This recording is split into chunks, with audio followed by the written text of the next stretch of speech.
welcome to the December 2021 RELO Andes webinar. I'm Rachel Martin, and I'm so glad you're here today. So you have found your way to the RELO Andes Facebook page, and I want to make sure you know that this is a monthly event. So if you haven't already, make sure you like the page, make sure you have your settings set so that you get some of those notifications, and that you also mark your calendar for Thursday, January 20th. That will be our next broadcast. So thank you so much for being here. And this month, you are in for a treat. We are going to be talking about a way that you can make your English classes really fun, really engaging. So we're watching the comments here. If you're watching live, you can let us know where you're viewing from. Give us your ideas if you've used any of these before. But before we go much further, I want to introduce one of our special guests today. This is a very special episode. We have three, count them, 1, 2, 3 special guests. And partway through this broadcast, I'm going to be showing you a preview of something that's coming up in January that I don't think we've really announced yet. So make sure you stick around as we talk about improvisational theater, and you get a preview of a program that's coming up soon. So first up today, I want to introduce Emily Brooks. So Emily is here to share with us, what is this thing called improv or improvisational theater? I'll let her introduce herself as she gives you some of the information. If you've never heard this term before, this is really good to know. Hi friends, I'm Emily. Like Rachel said, I'm so happy to be here with everyone talking about improv and how we can use it in the classroom. A little bit about me. I'm an actress, director, choreographer, and teaching artist, and I've been working in the theater for about 14 years. I'm about to graduate from Northwestern University in Chicago with honors with a degree in theater and a minor in world literature. And I'm really passionate about language and literature and theater and the connections that we can find between all of those things. So to start, we'll look at what is improv, if we are familiar with this. It is short for improvisational theater, and it usually just looks like scenes created on the spot by performers working without a script. It's all about just making things up as you go along. It can exist in short form or long form. Short form improv usually focuses on just improv games. If you're familiar with the TV show Whose Line Is It Anyway? It's a very fun one, and that show uses short form improv games.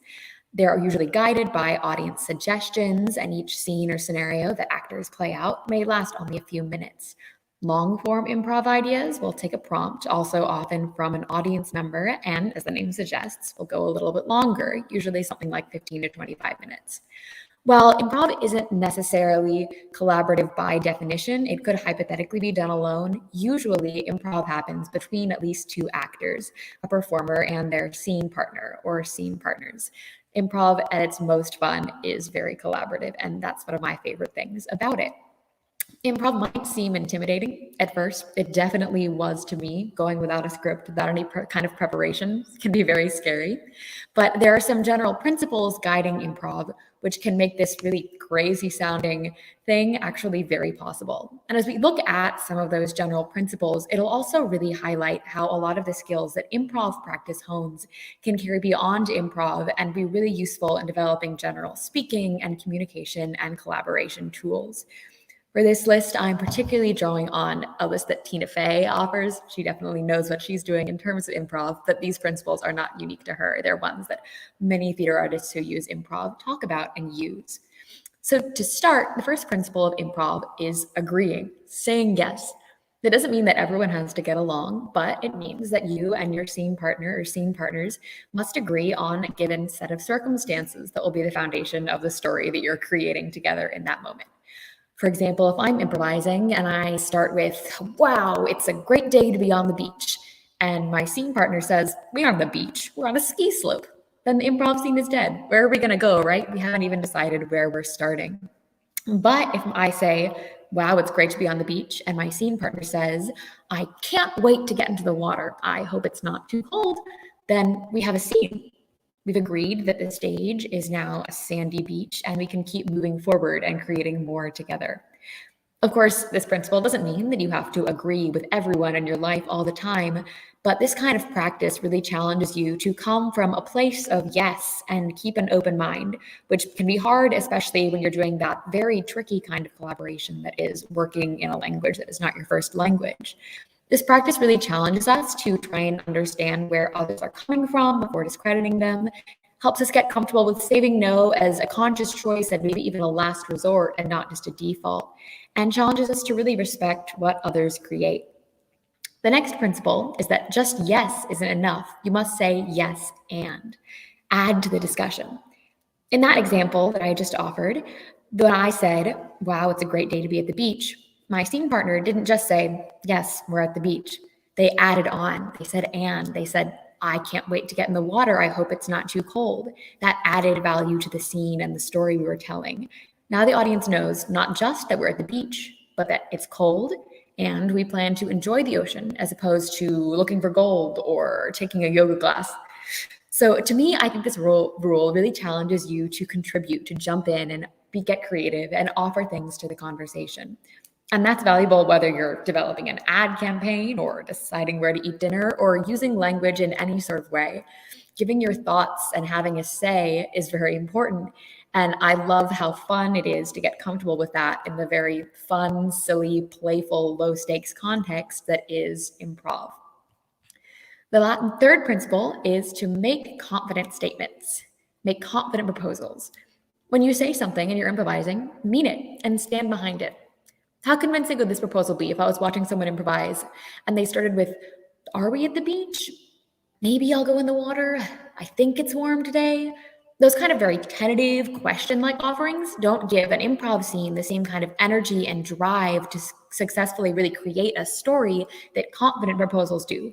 Wow, it's so great to be at the beach. I'm so glad it's warm. I can't wait to get in the water. We know where we're going and we're ready to go and we're confident in that. And this really helps you get practice in if you have something to say, you don't have to be apologetic. You don't have to be shy or second guess yourself. You can really be confident. Because at the end of the day, when you're improvising, there are no mistakes. This is a low stakes context to jump in and confidently make statements, even if you're not totally sure that you're going to get it perfect this time. Some of the best improv scenes come from miscommunications and things that might look like mistakes. Audiences love seeing actors have to fight and figure their way out of a confusing or messy scene. For example, if an actor has started with their proposal that they're clearly on a baseball field holding a bat and chewing tobacco, and then the other actor makes the confident proposal that is, stop spitting on my hardwood floors, and what's that in your hand? Then the audience is really excited to see how that baseball player actor who thought that that was the idea they were going with is going to say yes and to their scene partner and justify their behavior in these new circumstances that their scene partner has proposed. And so something that might look like a mistake and things not going perfectly actually becomes exciting and fun and a fun journey on as you create this story with your friends who you're acting with. So often, especially when we're working with language, it can be easy to beat ourselves up over mistakes, but they can really turn out better than they expected. So when you're scared to take a chance, you can ask yourself, what's the worst that could happen? And when you're just doing an improv scene with your friends, there's pretty low stakes. Not anything really bad can go wrong. So oftentimes you'll find that that mistake was not as bad as you thought, and you can push yourself in order to really reach your full potential at a really exciting level, because at the end of the day, all you're doing is playing a fun, silly theater game with your friends. Improv really deals with a lot of those familiar, everyday, any context challenges of living in the moment, dealing with what's at hand, thinking on your feet, coming through, and feeling at ease in uncertainty. And one of the biggest advantages is simply that it's fun. It's a playful, low stakes, stress-free way to get practice with language. And there are a lot of really fun ways improv can be brought into the classroom. I'm going to give just a few examples, but there are so many out there. And it can lead to really wonderful creative contributions. You're so right, Yolanda. So one fun game that I like that can be a starting point for practicing improv and this concept of yes and are yes and stories. For these, the teacher will provide a topic and then start a story, offer one sentence. That's the beginning of the story. Then the next person will say yes and add another sentence to the story, and so on, perhaps going around a circle. And that's a great way to get comfortable with the simple principle of everyone contributing, saying yes and adding on to the story. Another very fun game is called Greetings. It starts with all students milling around the room. You ask them to greet each other, perhaps by shaking hands. You can start with just shaking hands, moving on, greeting the next student they meet. Then you can ask your students to greet each other in a more specific way. Possibilities for scenarios and relationships that they're playing with could be like you're greeting a lost friend, or like someone you don't really trust, or someone you hate, or an ex-boyfriend or ex-girlfriend, or someone you're secretly in love with, or like you're greeting someone with bad breath, all kinds of things. And by simply establishing that relationship between the two characters that you're improvising as, you can find really exciting stories. And beyond that, with small groups or with pairs, a lot of improv scenes can be played out just from simple scenarios that are offered, whether you offer these as a teacher or whether other students in the class have ideas. Some examples can really be anything. Any kind of fun, silly thing can be taken with circumstance and relationship and made into a story, whether it's a few examples here, a man in a diner falls asleep in his mashed potatoes and the waitress can't wake him up, or a dentist cleans a patient's teeth with unusual objects. What are your students going to go with from there? Two friends talk on the phone about another friend's trip. A car wash owner interviews a potential new employee who happens to be a pirate, or any kind of outlandish character that your students might be excited about embodying and playing with the language of. Or perhaps an idea of a television interview. Someone gets to be the interviewer, someone is a film star or a politician or a sports person who's getting interviewed. The possibilities are really endless, and these are just a few examples of the ways that you can bring improv into an English language classroom. And that's what I've got for us today.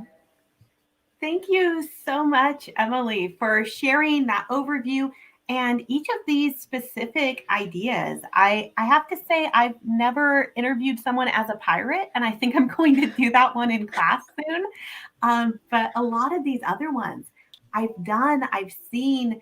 The greetings one, I love that one, because then people can practice, saying the same sentence or the same interaction many different times. And, that can be so great in an English language classroom. You practice having the same interaction, you reinforce the vocabulary, but maybe you change, if you're changing who you're saying it to, you're changing the registrar, you're changing how formal or informal. So much of this directly supports English language learning, even though, these don't necessarily come from that field, they're right out of theater games, but it can be a lot of fun. So thank you so much, Emily, for sharing your expertise on this.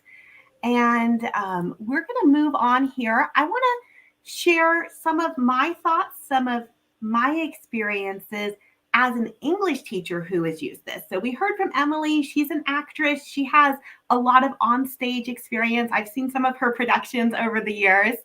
But I want to tell you about what it has looked like for me as a teacher. But before I go there, I promised you a preview. So I'm going to show you a clip here, and this is exclusive to the webinar. No one else has seen this preview yet, but I'm really excited to announce that in January, here on the RELO Andy's Facebook page, we are going to be launching a web series that will have episodes coming out every week. And this web series is designed to help people improve their English. So I've been really lucky to work on this. Actually, my notes up here on the wall are some of my filming and editing notes. We're working on it right now as I speak. But I'm working on this project with 3 other English language specialists. And let's let the clip speak for itself. Hello, hi, and howdy. Welcome. Hi everyone, I'm Teacher Tina. Welcome to today's show about pronunciation of past tense. Now, let's listen to the way the words are pronounced in the past tense. Wanted, needed, voted. Do you notice the rule? That's right. Thanks, Jane. I am thrilled to be coming to you from historic Salem, Massachusetts. Salem, Massachusetts is a vibrant city with a colorful history. In the United States, I just heard you using comparative language, didn't I? Well, I have a riddle for you that uses some comparative language too. Are you ready for it? All right. So I know that was just some quick clips, but the program is going to be called English Out and About. And we have a mix of footage from around the US. We're sharing some information about US culture, geography, values, and we're also weaving in some really deliberate English language lessons. So I hope, like I mentioned before, that you are following, that you are subscribed, that you are even checking the RELO Andy's Facebook page, because we always know you don't see everything that we post. But starting the first week in January, that program is going to be right here. So now let me get back into our topic for today, talking about improv. And the first thing that I want to share, looking at this from the teacher perspective, is that you do not need to be an actor to lead improv. So we were, very lucky to have Emily come in, who has that theater background. I don't have a huge theater background, although I have seen, I remember back when I was in teacher training a million years ago, they actually compared teaching to improvisational theater. So if you're a teacher, you already have some improv skills. And what do I mean by that? When you're doing an improv activity, it's all about responding to what's going on. Emily mentioned the phrase yes and that's a really famous principle. I mean, I think we named this webinar after it too. Yes and.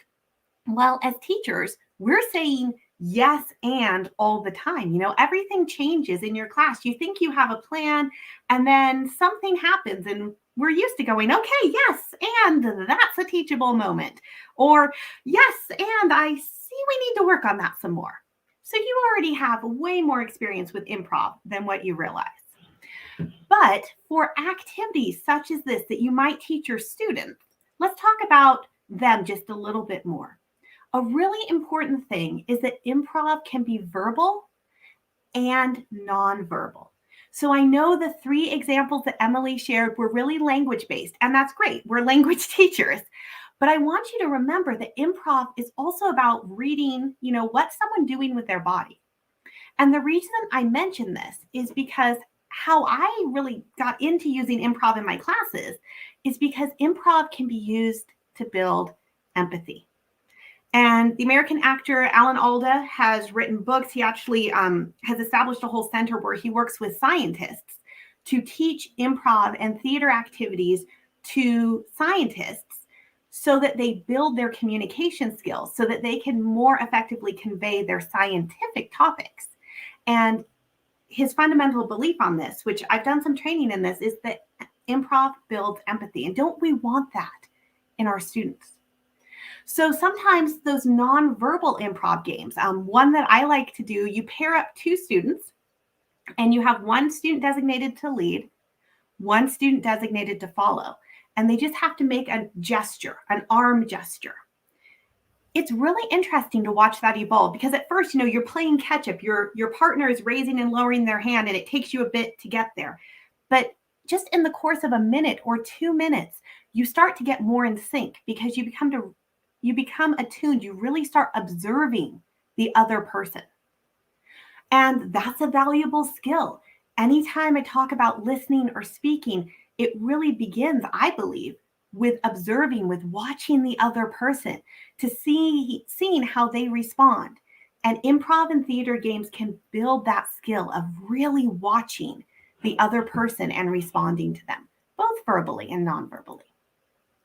So when you use improv in the classroom, sometimes you don't even tell your students you're doing it. I mean, sometimes you do. And this is where you need to know your class.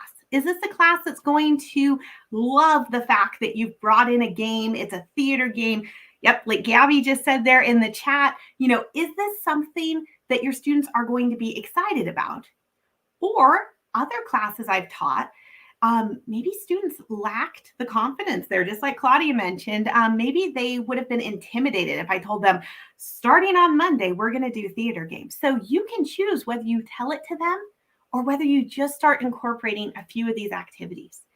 I recommend, if you're going to tell them, we're going to start doing a little bit of this. We're going to try some games where you're going to be in pairs or in small groups, and you're going to be building a scene, or you're going to be responding to each other. Maybe start by showing them some clips. Now, we can't show the clips right now because of copyright, but if you look on YouTube, you can find a lot of famous improv skits where you get one or two people together. There's been some TV shows for that. You could show your students some examples before you even bring this into the classroom.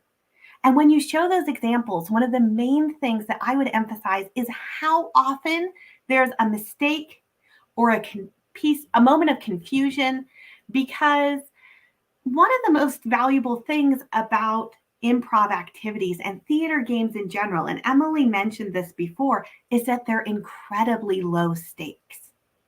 So before we go any further, I want to ask you, if you're watching live, or we always come back and check the comments afterwards, I'd like to hear from you if you're already using some improv games or some theater activities.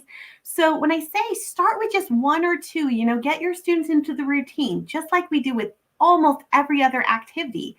Are you using any improv games in your classes right now? Some of the examples that we've already heard is where students pretend to interview each other. One that I like to do, I like to have students put suggestions in a bowl.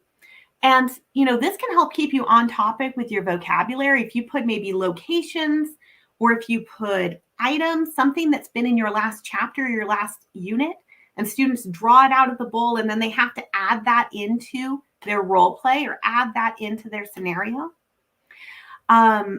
If you've been doing anything like that, maybe you were already doing an improv activity without really knowing it. So, as I've said before, mistakes are not only a part of improv, but they are absolutely required. You can't do improv without having those mistakes and misunderstandings. So really, our goal in all of this is to just introduce a new way, a new opportunity for students to speak and practice and interact with each other. Maybe if your students aren't confident enough to make stuff up from the start, maybe they start by having scripted conversations. But then you start adding in an element of, let's do something silly. Let's do something ridiculous. Let's take this script and let's just add one change into it. I really liked when Emily mentioned the greeting someone, because I do that all the time. Pretend you're talking to your teacher, pretend you're talking to someone you like, pretend you're talking to someone you don't like. Anytime those students make those changes on the spot, they're gaining confidence and they're building their skills here in improv and in just language and communication in general. So one thing I want to mention is that a lot of the examples that I've been giving here so far refer to doing improv in person. If I'm putting something into a bowl and drawing it out, we must be in the same classroom. However, you can do improv online too. You might just need to structure it a little bit differently, where you're doing like a random name picker for the object, or you're putting your students in breakout rooms. And now, to kind of wrap up our webinar, I'm going to bring a couple more guests on the screen here. So I'm going to introduce you here in just a moment to Laura Babadia and Gabby Zavan, who are both from Paraguay, where they were recently student teachers. They're teaching now, but last semester, just back in August, they were in classes that were fully online, and their classes were using improv activities with them as student teachers, so that they would be more confident and they would be ready to facilitate these theater games and just conversation activities in general with their students and their future students. So I'm going to bring them on stage here, and they're going to tell you a little bit about their experiences and what it's been like for them. So welcome, Gabby. Welcome, Laura. Hi. Hello, everyone. Hello, good afternoon. So, we have done conversation clubs on August 2021. So, Teacher Laura, can you explain a little bit of how was the conversation club about? Yes, basically, as Rachel mentioned, we both with Teacher Gabby were students teacher in the IFD, which is part of the CCPA and English Teaching Institute.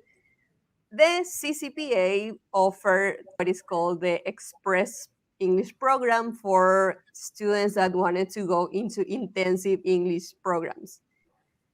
As part of students teachers, we have to help with creating conversation clubs for the students in the Express program. So, and in these sessions in the conversation clubs, we had the opportunity to use many theater games and improv activities. So to make them more fun, more dynamic, instead of just having, oh, and what do you think, Miss? I don't know, or what about you, Mister? And that was a basic premise of the conversation clubs we participated in. So, wait.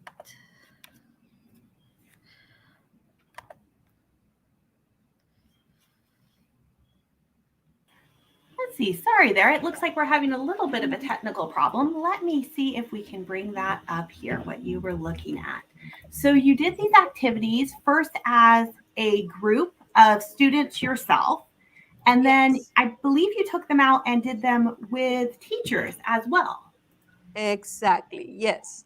The first part was we as students, and then we have to apply that as teachers, so leading these conversation clubs.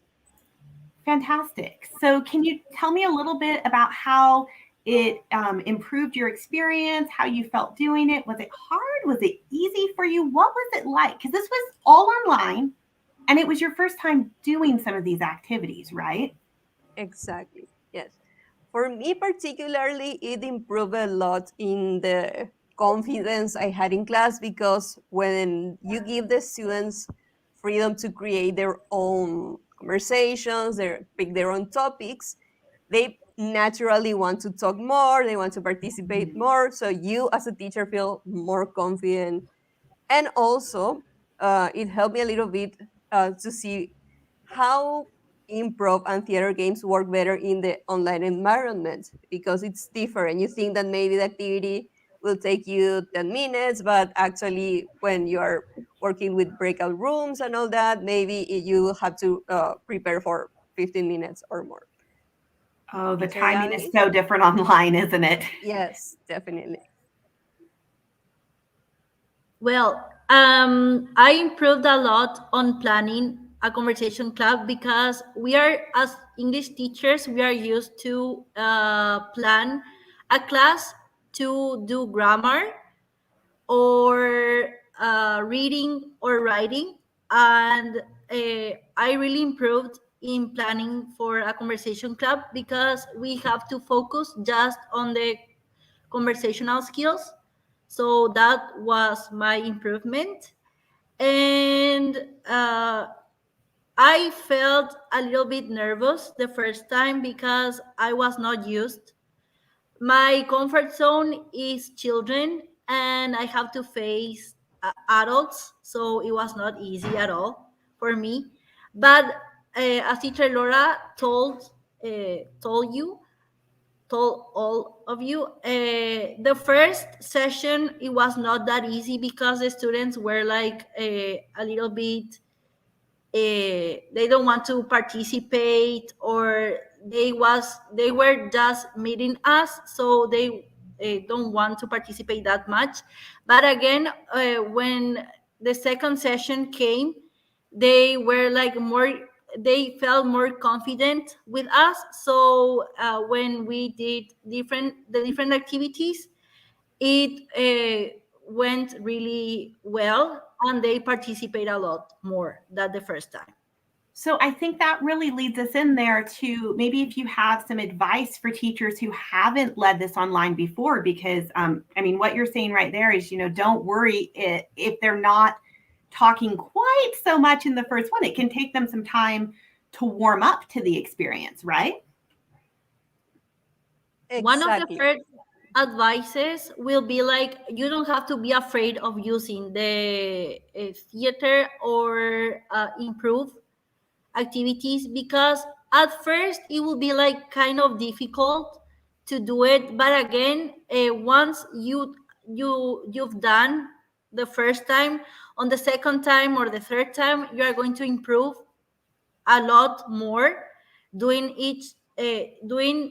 applying it in your classes, and it will improve the way your students and you are behaving with each other in somehow in that. Fantastic. And Laura, do you have any advice you'd like to share? Yes, to me is go step by step. In the first session, the first time that you're going to use it, explain them exactly what are you expecting from them, what are the objectives of the activity, and give the first couple of times, give them short lines, 3, 4, 5 lines Mhm. tops. And when you see that they're more confident and they are more open to participate, then they can start creating their own idea, their own improvisation games, their own ideas, their own scenes, and that's it. From go step to step. Yeah, exactly. And if we go back to what Emily said at the start, she kind of, talked about there's short form and there's long form. We definitely want to start with the shorter ones and kind of ease our students into this. So let me just ask you one final question here. Did you have a favorite game or favorite improv activity that you participated with or that you used?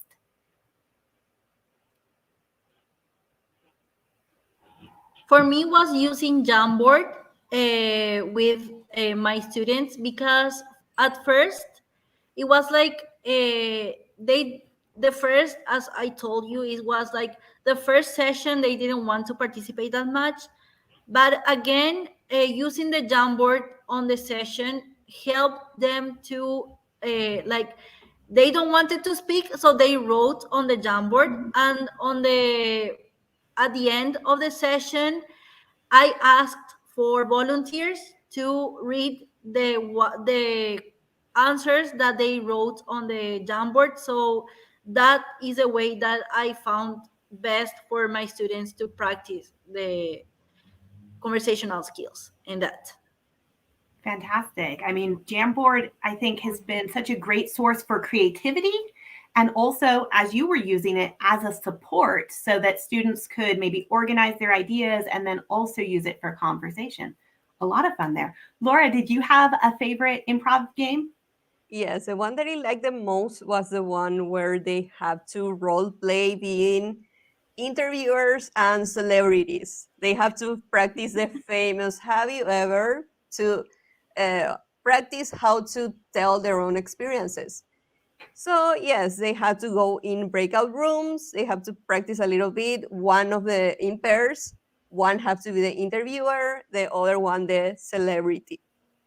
And it was, Fantastic. I love that because they they were very creative. They came with a lot of fun ideas, so it was very interesting. And also because the first group was very successful and a lot of people liked it, laughed. The second, the third, and the other groups were a lot more relaxed, and it worked great for us. Fantastic. And that's what we're looking for. You're talking about your students being creative and laughing and then relaxing. And that's the beauty of theater games. Like the more you participate with them, I think the easier they become. So I want to thank Gabby and Laura for being here today. And I've already been watching the comments over here. There's been people asking questions, people answering questions to each other. So that's fantastic. I do want to open it up for a few more questions here at the end. And while we do that, I want to make sure and invite you. Tomorrow on the 17th, we'll be having a post-webinar discussion group. So please come and join us tomorrow. You do need to sign up for this, so check the RELO Andes Facebook page. If you haven't figured it out already, the facebook.com/RELO Andes, that's where everything is happening. That's where everything is posted. So check there for the link to sign up. It'll be going up in about 10-15 minutes.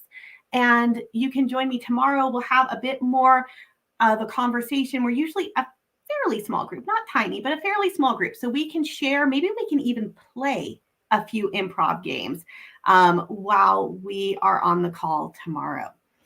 So, let's see here.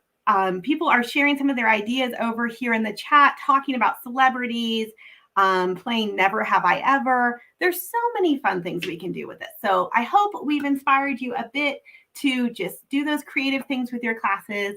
And thank you so much for joining me for this webinar. I will see you around. Make sure you keep checking the RELO Andes Facebook page, not just for the next webinar, which is coming in January, as I mentioned, but also for that new program, English Out and About. Oh, hello. So we have a guest. I didn't know whether I was supposed to bring you on screen or not. Hello, Denise. This is Denise Lowry, the Regional English Language Officer from the U.S. Embassy in Lima. Thanks for being here, boss. It was supposed to be a surprise, but it's sort of hard to get anything past you. And so I just want to come on and say a few words. As Rachel said, I'm the Regional English Language Officer at the U.S. Embassy in Lima, Peru, and these webinars that you've been enjoying are a part of our programming for English language teachers. And I didn't hear Rachel mention it, and I'm not sure if she's mentioned in other ones, but this will be her last the last webinar for us that she'll be hosting. She's moving on to bigger and better things. And because it is her last, I wanted to come on and thank her with the rest of you for her dedication to not only our webinars, but to all our other projects in this region that have, I know, enhanced the lives of English language teachers, not only who join the webinars, but your workshops, in other ways that you've supported us for over a year now. Many of you know that Rachel was actually an in-person English language fellow here in Lima before the pandemic. And unfortunately, her term here had to be cut short. But we were so lucky that she agreed to continue serving the teachers of this region. And she's done so. She's gone above and beyond in that, and we could not have asked for a better partner than her. I thank the universe or whomever every day for sending her our way. And so it is a bit bittersweet today is for us. But Rachel, thank you so much. Thank you so much for everything. And for, as she mentioned before, we have an upcoming product that you'll all be able to see her face. And we hope that this is not goodbye forever. We hope that you will come back from time to time and help out the teachers here. But thank you so much. We couldn't have asked again for a better person to do these and many other projects in the region. Thank you so much, Denise. I'm the one that counts myself lucky. It has been an absolute pleasure. It's been such a joy to work with teachers in Peru and throughout the region. I have learned so much. So thank you for letting me facilitate. Thank you for letting me connect people and share some ideas. So keep in touch, everyone, on the RELO Andes Facebook page. I'm not too far away, and Peru is always, always in my heart, and Paraguay and the rest of the region too. So lots of love coming from Montana in the US, where I live these days. So take care, everyone. Thank you. Thank you so much. And keep checking the page. You'll be seeing more things. Thanks, Rachel.